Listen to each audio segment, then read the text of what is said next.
What if the golden jaguar suit never found T'Challa's shoulders? What if Erik Stevens didn't die on that mountain, watching the Wakandan sunset, but lived to rule beneath it? Imagine a world where the throne didn't pass through tradition, but through revolution, where the Black Panther's claws weren't sharpened by duty, but by decades of rage. A world where Wakanda's greatest protector wasn't born in palaces, but forged in Oakland's streets. This isn't the story of Wakanda forever. This is the story of Wakanda finally. Let's explore the timeline that refused to kneel. The ancestral plain shimmered with purple light, baobab trees stretching endlessly under a sky painted with stars. T'Challa materialized slowly, his body still bearing the wounds from his fall at Warrior Falls. So, you have come to join us? T'Chaka, his father's voice carrying the weight of centuries. T'Challa looked down at his hands, translucent and fading. I failed them, Baba. I failed Wakanda. No, my son. You freed them. How can you say that? Erik will destroy everything we built. Perhaps what we built needed to be destroyed. Perhaps the son I could never acknowledge will accomplish what the son I raised could not. You're talking about letting him rule? He's filled with nothing but rage. And what is rage but love with nowhere to go? Erik's anger burns so bright because his love for his people burns brighter. In the physical world, T'Challa's body lay broken at the bottom of Warrior Falls. Erik Killmonger stood at the top, bloodied but victorious, holding the ceremonial spear that had just claimed the life of a king. Is there anyone who wishes to challenge for the throne? The elder called, his voice shaking. Silence. Erik looked out over the crowd of shocked faces. His people. Finally, his people. My name is Erik Stevens, son of Njobu, Prince of Wakanda, and I am your Black Panther. The throne room had never felt smaller. Erik sat in the ornate chair that had held centuries of kings, the Black Panther suit hanging heavy on his shoulders. General Okoye stood before him, her loyalty tested, but not broken. My king, the Dora Milaje await your orders. Erik studied the woman who had served his cousin faithfully. You don't have to call me that. I know what I am to you. You represent the rightful ruler of Wakanda. That is enough. Is it? Because the way you're gripping that spear says otherwise. Okoye's knuckles were white against the vibranium shaft. T'Challa was a good king, a good man. Yeah, he was. And that's exactly why he lost. Erik moved to the great window overlooking the Golden City. You want to know what I learned growing up in Oakland? Good men finish last. Kind men get walked on. Noble men watch their people suffer and call it diplomacy. And what do you call it? Revolution. Shuri was the hardest to face. T'Challa's brilliant sister looked at Erik with eyes full of grief and barely contained rage. You killed my brother. Your brother killed himself the moment he threw me off that waterfall. I just landed harder. He was trying to save Wakanda from you. Wakanda doesn't need saving from you, Princess. It needs saving from itself. Erik moved through her lab, examining the technological wonders that could have ended suffering across the globe. All of this while kids in Detroit drink poisoned water, while families in Lagos live in slums, while our people across the diaspora fight for scraps. T'Challa was working to change that. Too little, too late. How many more generations were supposed to wait for Wakanda to feel generous? And your solution is war? My solution is action. The plan Erik unveiled to the Tribal Council was ambitious beyond anything Wakanda had ever attempted. We will establish Wakandan outposts in every major city with significant African diaspora populations. Oakland, Detroit, Atlanta, London, Lagos, Sao Paulo. Each one will serve as a coordination center for social and political action. The River Tribe elders stood. You speak of interference in foreign nations. This could be seen as acts of war. They've been at war with us for 500 years. We're just finally fighting back. And if they retaliate? Erik smiled, cold as winter in Boston. Let them come. We have vibranium. We have the most advanced technology on Earth. Most importantly, we have nothing left to lose. Queen Ramonda spoke for the first time since T'Challa's death. My son believed in building bridges, not walls. Your son built a wall around this entire country and called it protection. I'm tearing that wall down. To what end? Erik's mask slipped for just a moment, revealing the boy who'd grown up fatherless in Oakland.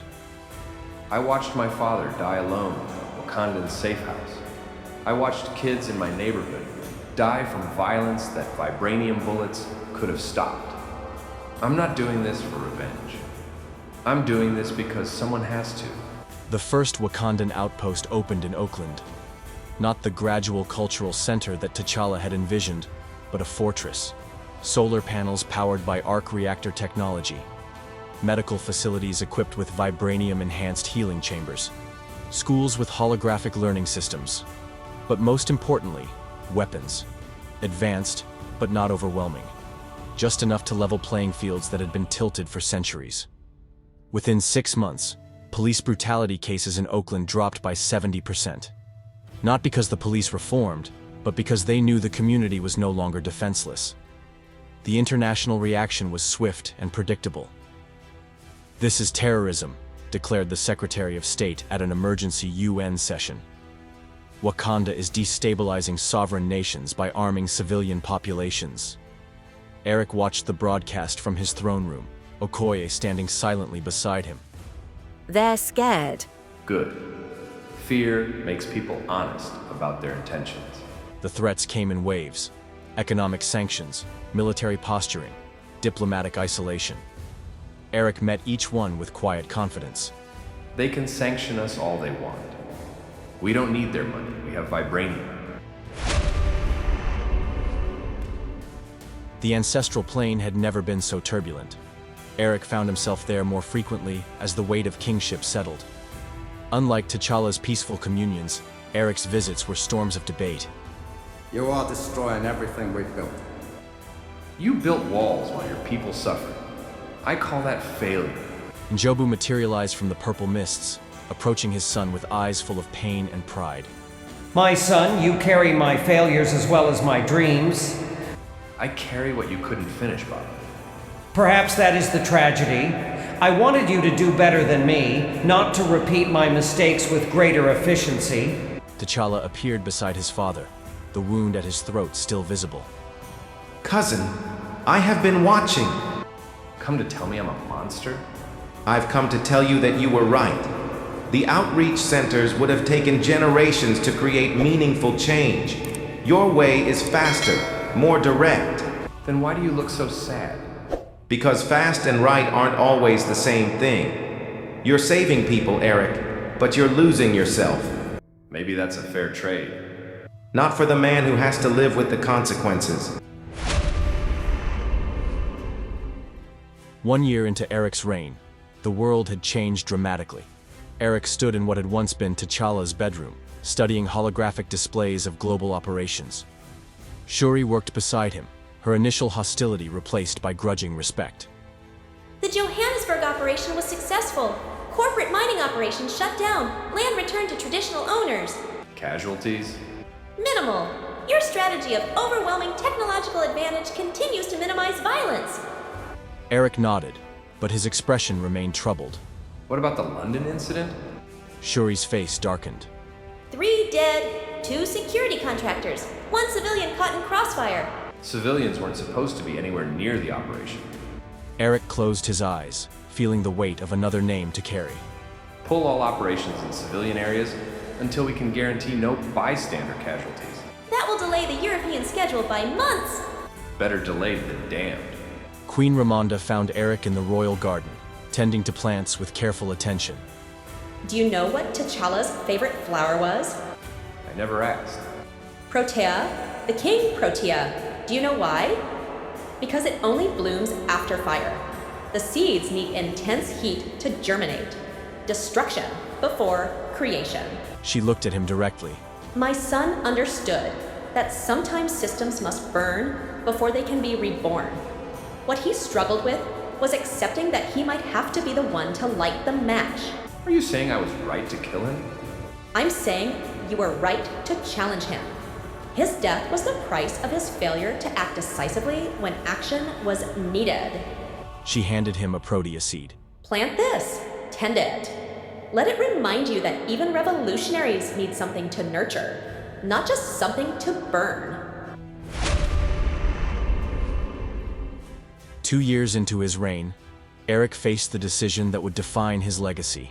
A coalition of nations had formed against Wakanda. Their first move was sanctions.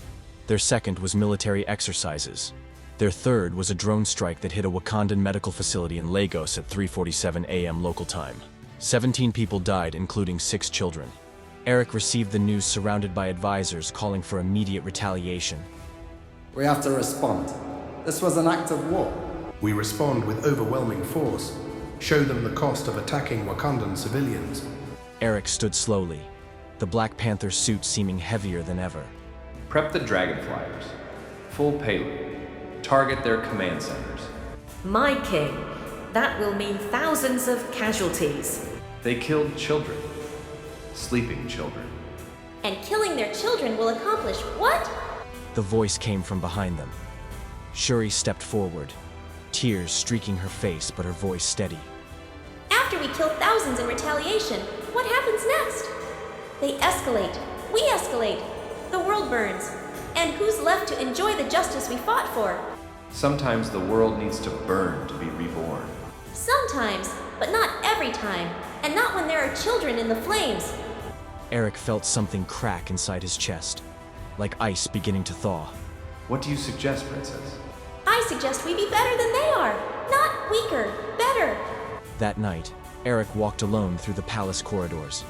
He found himself in the ceremonial chamber, where the heart-shaped herb had first shown him the ancestors. Baba, I don't know how to be the man you wanted me to be, and still win the war you started. Maybe the war I started isn't the war you need to finish.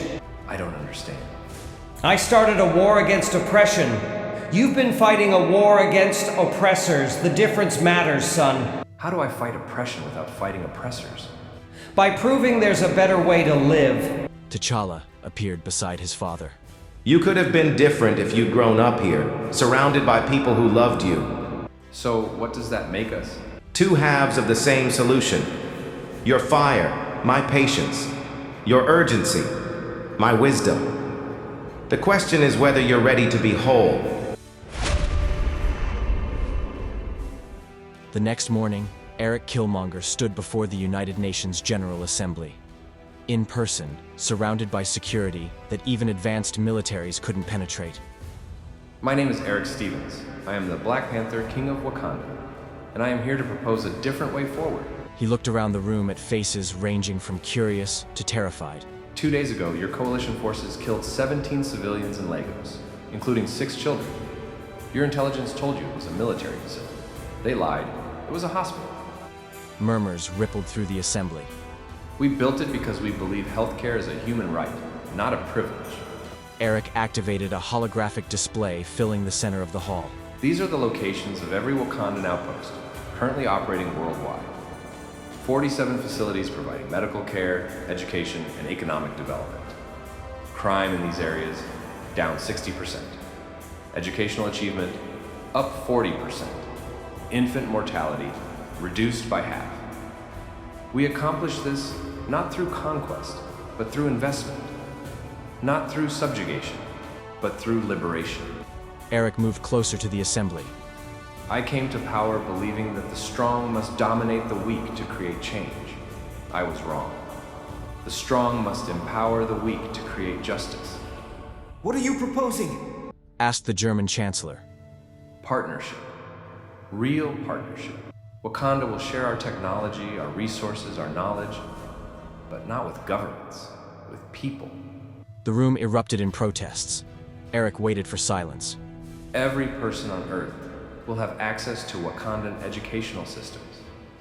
Every community will have access to clean energy. Every child will have access to advanced medical care. Erik looked directly at the American delegation. You can continue trying to maintain systems that benefit the few at the expense of the many.